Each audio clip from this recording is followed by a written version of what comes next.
Heyo everyone, welcome to the Sunny Go One Piece podcast. On this episode, we're going to be talking about anime episodes 74 through 76, which will be covering manga chapters 121 through 126. Fun fact about these episodes, this is actually when I caught up to the anime in real time after starting the series about a year earlier in the manga. I remember how hard it was to find the episodes online, but luckily my dad would take me to this Japanese video rental place in our local neighborhood that would have the newest episodes for rent, and they would come out at 1 month at a time, as someone, I guess, was recording them in Japan and then would send them back to the US to this store, and they would actually be able to rent them. And I'd watch them that way for a really long time until the online subbing community had started to grow, and also internet speeds started to get faster and catch up so that you could actually download them at a reasonable rate. And so yeah, these episodes do really bring back a fond memory for me. But anyways, we are still on Little Garden, and let's get to the synopsis. So we're reaching the climax of the Little Garden arc as Nami, Zoro, Vivi, and Broggy are slowly turning to wax, while Luffy, Usopp, and Karoo need to figure out a way to defeat Mr. Three's wax abilities, as well as the other Baroque Works agents, to save the others before they get completely waxed over and eventually killed. So differences. There are, I wouldn't say a lot of differences, but there is one really major one.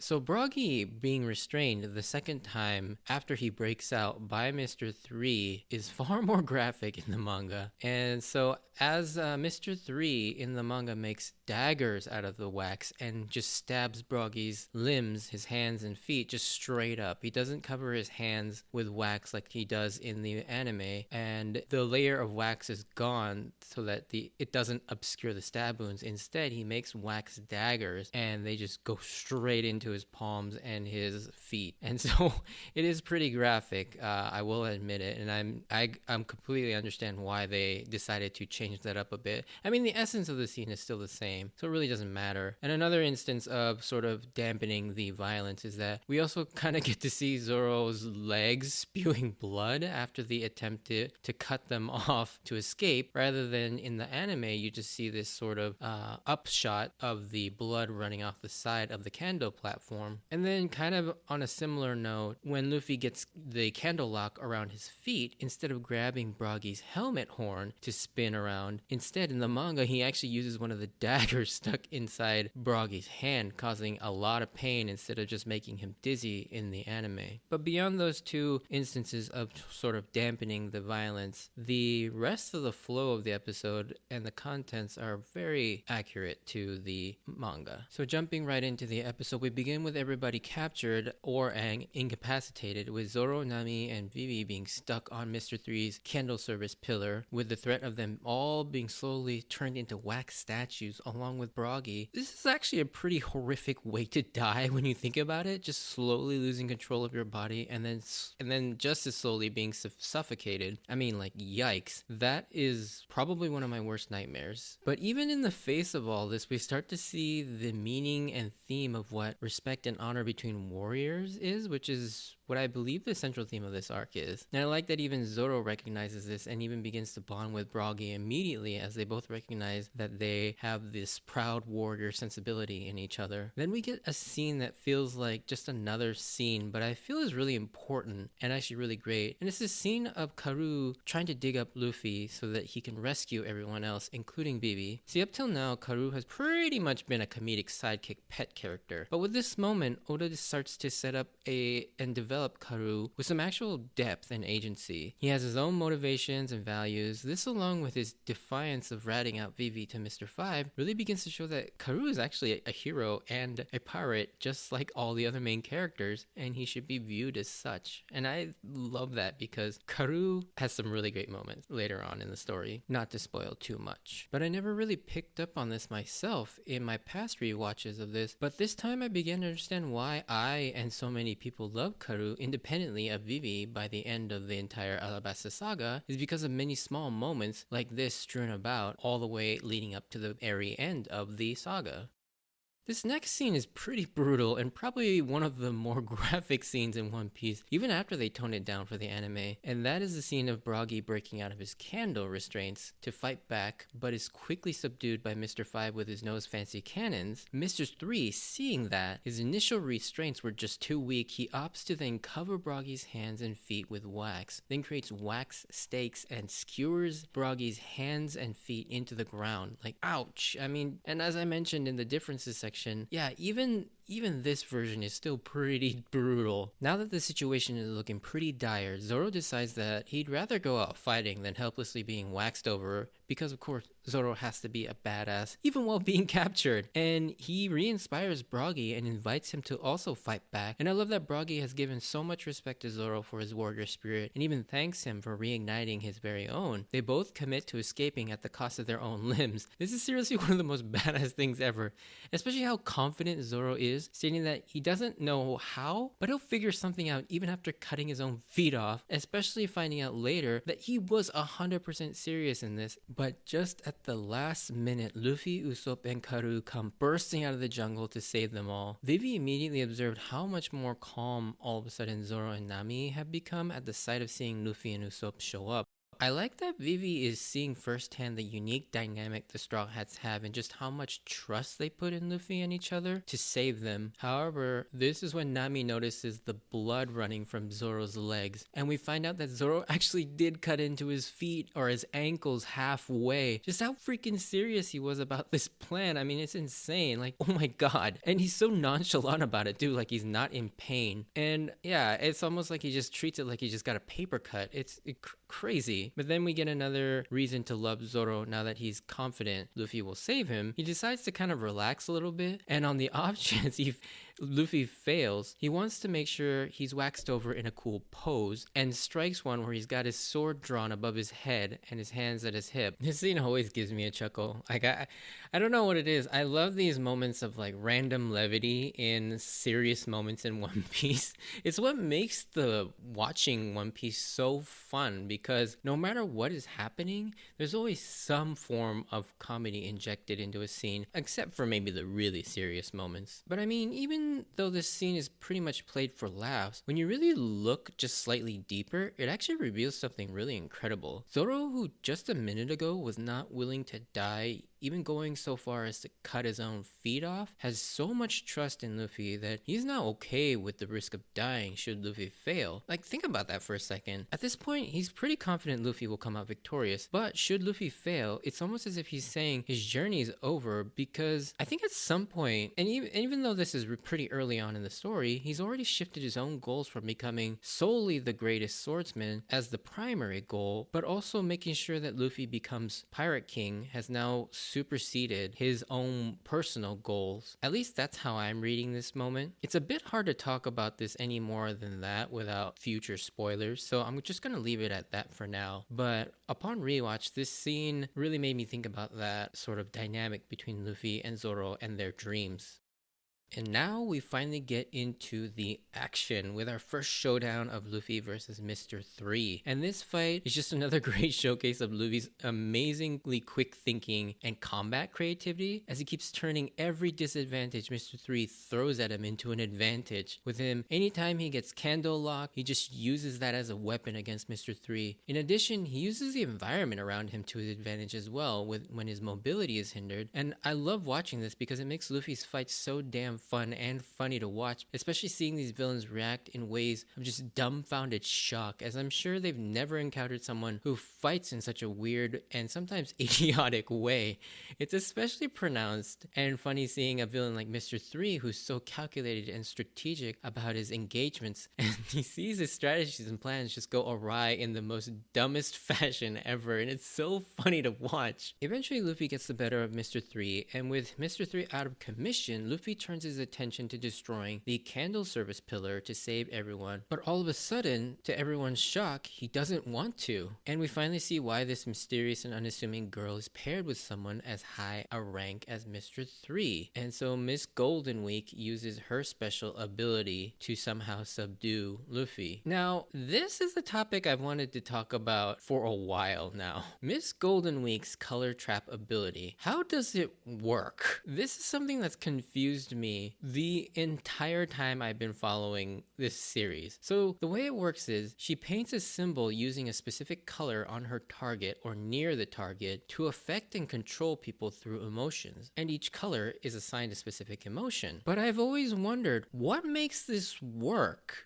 Because it's never really explained. It's been confirmed it's not a devil fruit ability, so it is some sort of magic or some kind of science or technology used to make this special paint, maybe? I've always been confused by this. And Oda, if I remember, briefly he mentions in an SBS Q&A section that it kind of works like hypnosis, but it's like, I still don't see how. And I'd love to hear everyone else's theories. Mine is that it's some sort of a special paint that she makes combined with the hypnosis aspect. Otherwise, how do you explain how it works even though Luffy never sees or is aware of the symbol, and even if it's painted on him where he can't see it?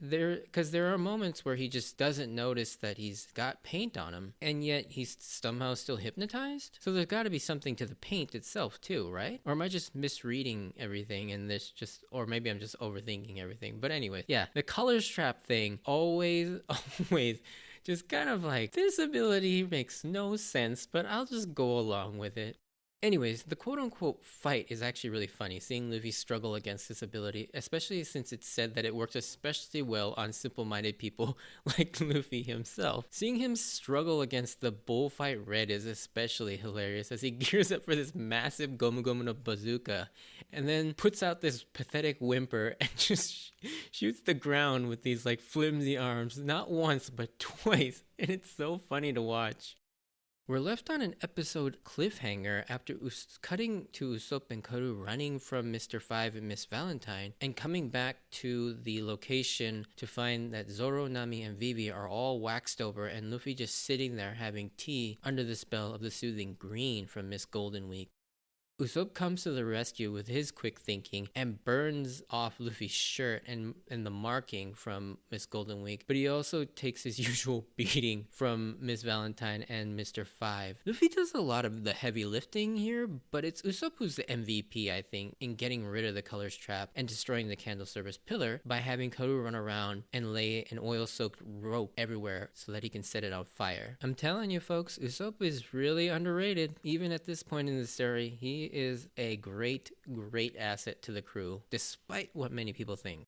Anyways, it's during all this Mr. 3 returns to the battle with a new suit made of candle wax he dubs the Candle Champion. And I love the synergy between Goldenweek and Mr. 3. She paints his wax creations with his realistic paint jobs. And this also marks the first of many times Luffy is in absolute awe of something his opponents are doing, and even if it poses danger to him. And his face here is so funny. And then Usopp yelling at Luffy to get focused again and make him aware of the plan and tells him that they need to set the pillar on fire, and then he proceeds to grab Mr. 3's hair to set the rope on fire and melt away everything. This is also another weird thing, is along with Miss Goldenweek, Mr. 3's hair. So the hair and the little 3 that he makes with his hair catches fire like a candle wax wick.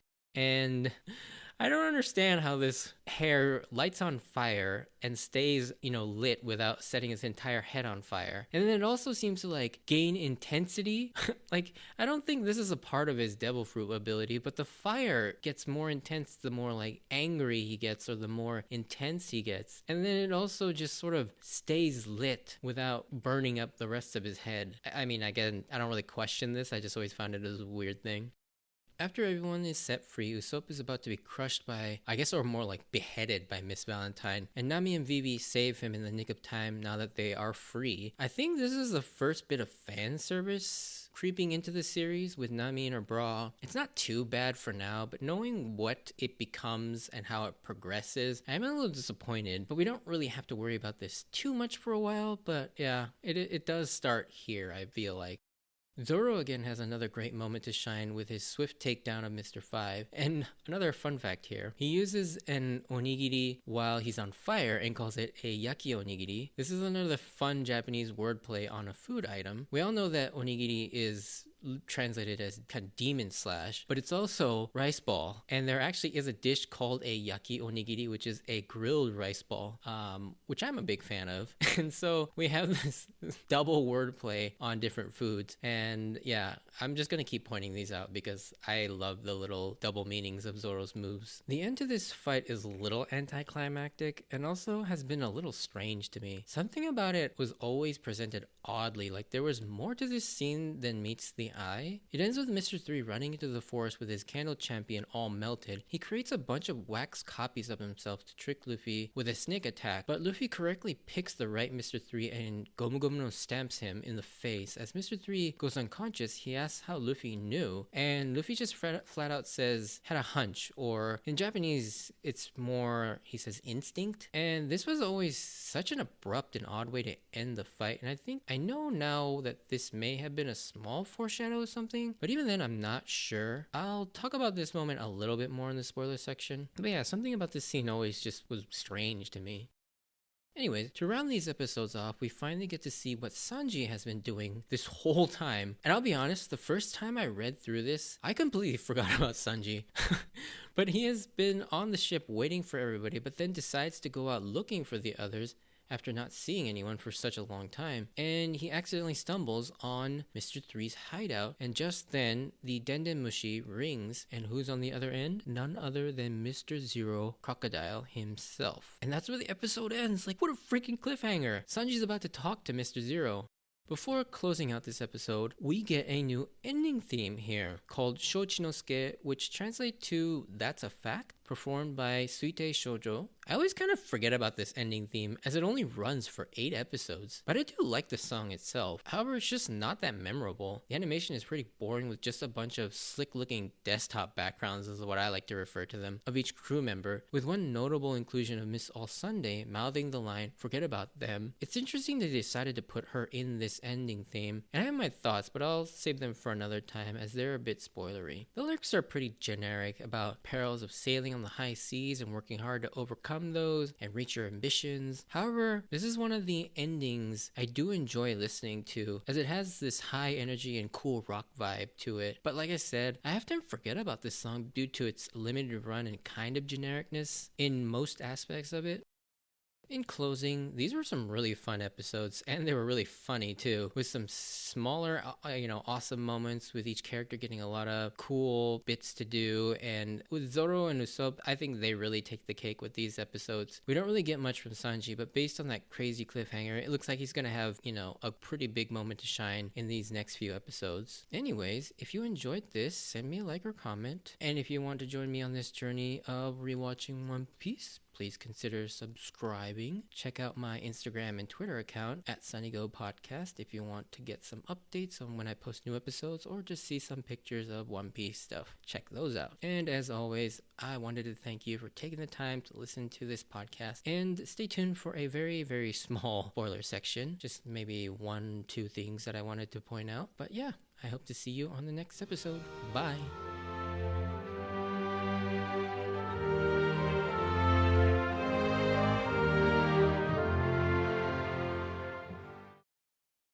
So yeah, the only real thing I wanted to talk about was that one moment where Luffy stamps Mr. 3's face, and he just briefly brushes it off with instinct as how he knew which one was the correct one. And knowing what I know now, I wonder if this is like referring to sort of Luffy's animalistic instincts, or if this was actually maybe his observation haki sort of creeping its way out, and he just knew based on, feeling that haki around. Obviously, he doesn't know that it's haki, and we don't either, and I don't think anyone everyone knew apart from Oda. But it's just interesting to see that he just knew. And the way the scene plays out, it emphasized the fact that it was instinct. And I always just found that really weird, especially how the anime frames it too. It's like this really big deal, but it doesn't seem like a big deal at the same time. It's just the way, the whole flow and pacing of that scene and what it emphasizes, I always just found very strange. So I'm leaning more towards the fact that maybe this was a hockey type moment, like a precursor to observation hockey, but who knows? I could just be totally talking out of my butt right now, but but that's kind of what I think about now that I know, all about hockey at this point. But yeah, that's pretty much all I wanted to mention in the spoiler section. Nothing too big. Anyways, thank you for listening, and I'll see you on the next episode. Bye.